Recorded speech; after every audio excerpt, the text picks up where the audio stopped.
Assalamualaikum warahmatullahi wabarakatuh. Di sini kami akan mempresentasikan hasil review artikel yang telah kami buat untuk memenuhi mata kuliah etoksiologi perairan.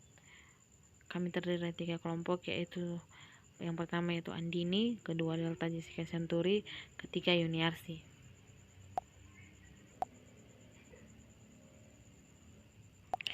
Artikel pertama yaitu dengan judul Toxic Effect of Lead on Heating Rate and Larvae Abnormalities of Nile Tilapia, atau pengaruh racun timbal atau PB terhadap daya tetas dan kelainan larva ikan nila. Jenis bahan toksikan atau toksin. Nila merupakan salah satu jenis spesies yang berpotensi terpapar bahan pencemar, termasuk timbal atau PB. Timbal merupakan salah satu komponen logam berat yang diketahui digunakan untuk proses produksi berbagai produk logam, baterai, pestisida, dan keramik. PB masuk ke ekosistem perairan melalui pembuangan limbah industri, erosi tanah, pengendapan udara, dan aktivitas pertambangan. Biokinetik dan efek bahan toksikan. Ikan nila merupakan salah satu jenis ikan yang tersebar luas di perairan Indonesia. Karena jenis ini rentan terhadap paparan polutan termasuk PB. Paparan berbagai jenis polutan telah dilaporkan mempengaruhi kematian dan gangguan fisiologis pada ikan nila.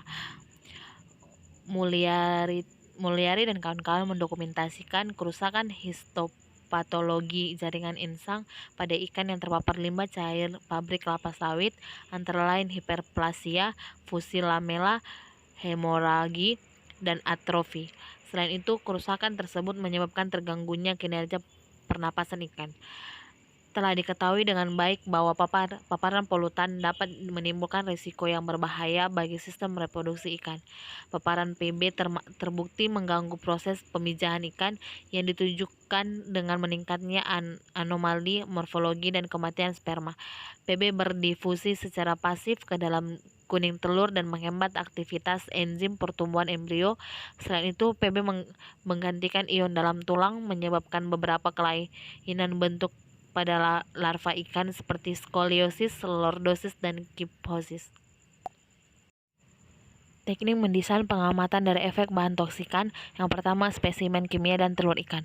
Timbal klorida PbCl2 dibeli dari MIPA Laboratorium Kimia Universitas Syah Kuala sebanyak 2.400 butir telur ikan nila yang telah dibuahi diploreh dari Balai Perikanan Budidaya Air Payau atau BPBAP Ujung Bate, Kabupaten Aceh Besar, Provinsi Aceh, Indonesia.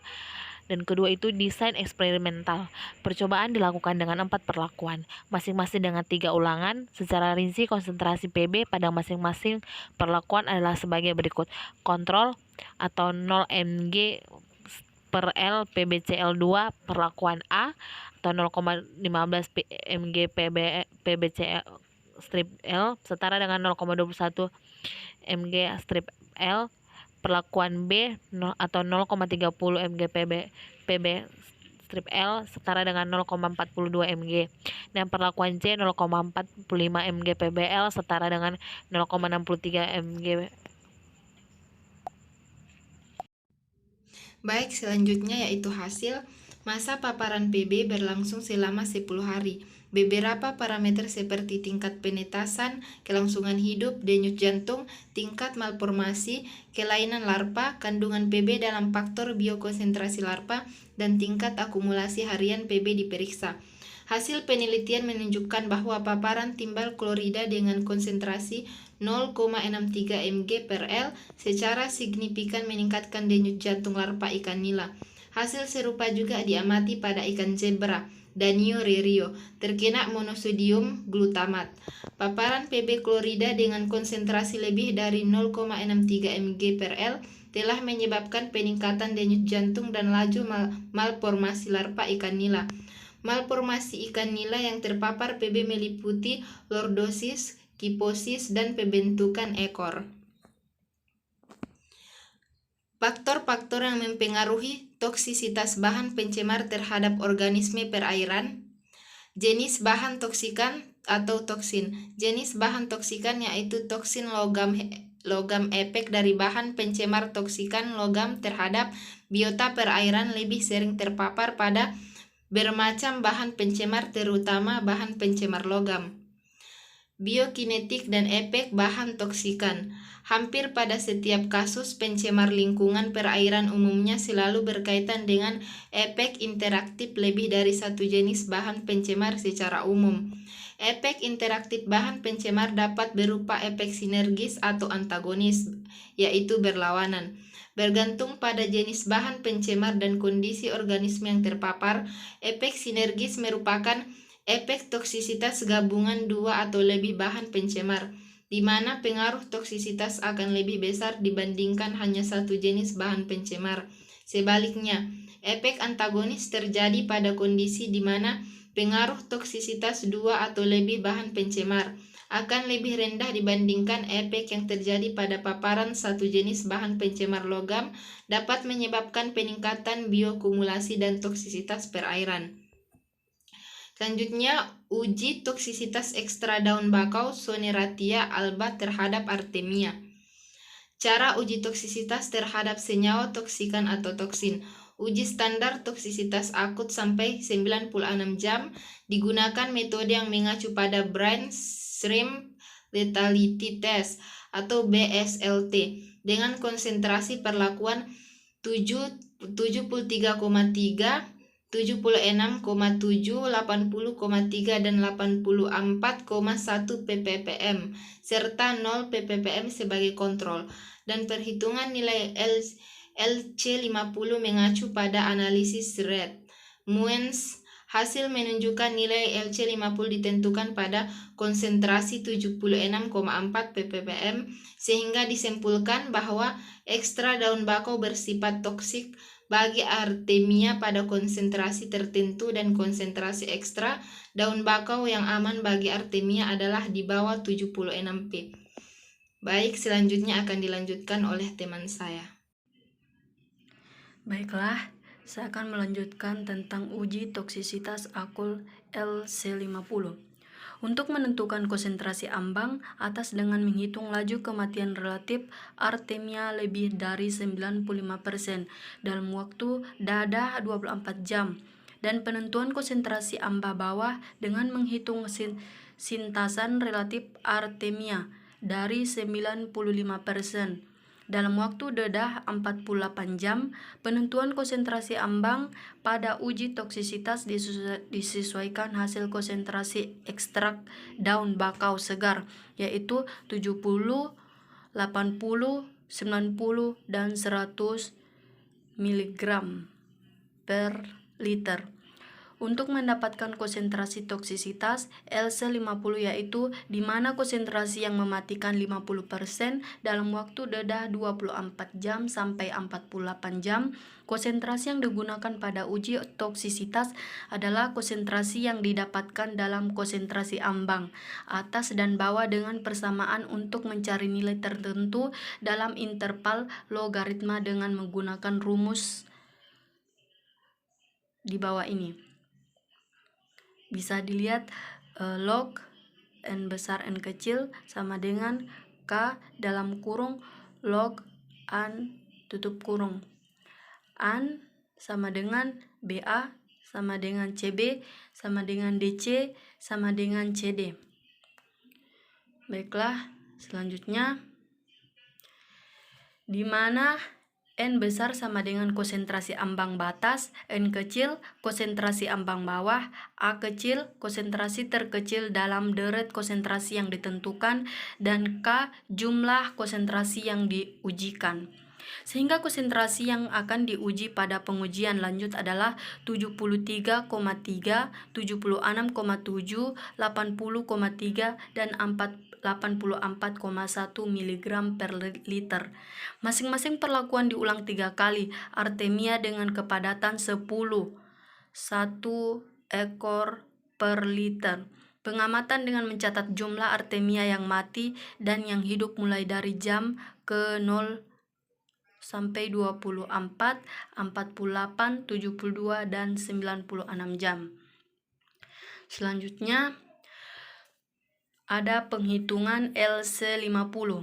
Nilai LC50 merupakan konsentrasi di mana larutan ekstrak mampu menyebabkan kematian populasi hingga 50% yang diperoleh dengan memakai persamaan regresi linier Y sama dengan A plus A tambah BX yang dihitung berdasarkan akumulasi kematian dan hidup artemia. Perhitungan akumulasi kematian tiap konsentrasi dilakukan dengan cara sebagai berikut.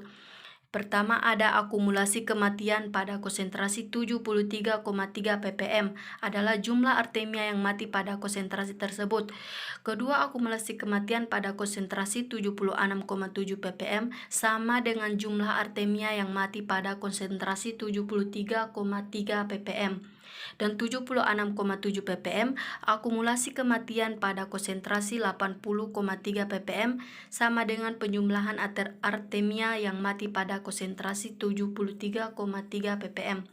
76,7 ppm dan 80,3 ppm, sedangkan akumulasi kematian pada konsentrasi 84,1 ppm sama dengan penjumlahan artemia yang mati pada konsentrasi 73,3 ppm. 76,7 ppm, 80,3 dan 84,1. Yang berikut perbandingan LC50 sama dengan 96 jam terhadap mortalitas benih ikan mas Cyprinus carpio lineanus 1758 pada limbah penyamangan kulit dan Indeksida pyrethroid conversion of lethal concentration LC50 96A H toward common carp Cyprinus carpio lineanus 1758 mortality and litter industry liquid waste and filtrate in this discard. Cara uji toksisitas terhadap senyawa toksikan atau toksin. Uji toksisitas akut limbah penyamakan kulit konsentrasi yang digunakan pada uji toksisitas limbah. Penyamakan kulit yakni 0 ml kontrol. 135 ml sama dengan 1. 180 ml sama dengan 1. Begitupun 240 dan seterusnya. 1 dan masing-masing dimasukkan pada 10 liter air. Berdasarkan uji tersebut diperoleh hasil ikan mengalami kematian dimulai pada konsentrasi 320 ml hingga 750 ml dengan presentase 20% hingga 70%. Kematian ikan terkecil terjadi pada bak A dengan konsentrasi limbah 320 ml dan presentasi kematian 20% dan kematian ikan terbesar pada bak B dengan konsentrasi 750 ml mengalami kematian sebanyak 70%. Pada konsentrasi 0 ml atau kontrol hingga konsentrasi 240 ml, ikan tidak mengalami kematian, namun pada konsentrasi 320 ml terdapat ikan sebanyak 20% dan 30%. Dan pada konsentrasi 560 ml mengalami kematian sebanyak 40% dan 60%. Terdapat perubahan tingkah laku ikan yang semula berenang aktif dan tidak ada kematian hingga pada konsentrasi 750 ml. Ikan bergerak ke permukaan dan ke dasar secara cepat, diikuti dengan gerakan operculum yang semakin cepat. Selama pengamatan ikan cenderung berada di dekat aerator. Diduga ikan-ikan tersebut mencari asupan oksigen yang lebih banyak. Yang selanjutnya, cara uji toksisitas terhadap senyawa toksikan atau toksin. Indeksida pyrethroid yang diuji terdampak terhadap kematian ikan mas sebanyak 10% hingga 100%. Kematian ikan dimulai pada konsentrasi 0,00224 ppm, yakni sebanyak 10% atau 1 ekor dan terbanyak pada konsentrasi 0,087 ppm. Dengan total ikan mengalami kematian sebanyak 10 ekor atau 100%. Data hasil pengamatan tersaji pada konsentrasi 0,0032 ppm, ikan mati sebanyak 20%, diikuti pada konsentrasi 0,0042 ppm sebanyak 60%, dan pada konsentrasi 0,0065 ppm sebanyak 90%. Pada konsentrasi 0 ppm hingga 0,0018 ppm, ikan tidak mengalami kematian meskipun sedikit terpapar insektisid. Industri penyamakan kulit merupakan industri yang menggunakan senyawa krom sulfat pada proses produksinya, sehingga limbah air dari industri ini termasuk limbah berbahaya dan beracun karena mengandung senyawa krom total. Logam Cr yang terlarut di dalam air sangat berbahaya bagi kehidupan organisme di dalamnya. Hal ini karena logam berat bersifat bioakumulatif, yaitu logam berat berkumpul dan meningkat kadarnya dalam jaringan tubuh organisme hidup. Walaupun kadar logam berat pada perairan rendah tetapi dapat diabsorpsi oleh tubuh organisme. Itulah presentasi dari kami. Lebih dan kurangnya kami mohon maaf. Wassalamualaikum warahmatullahi wabarakatuh.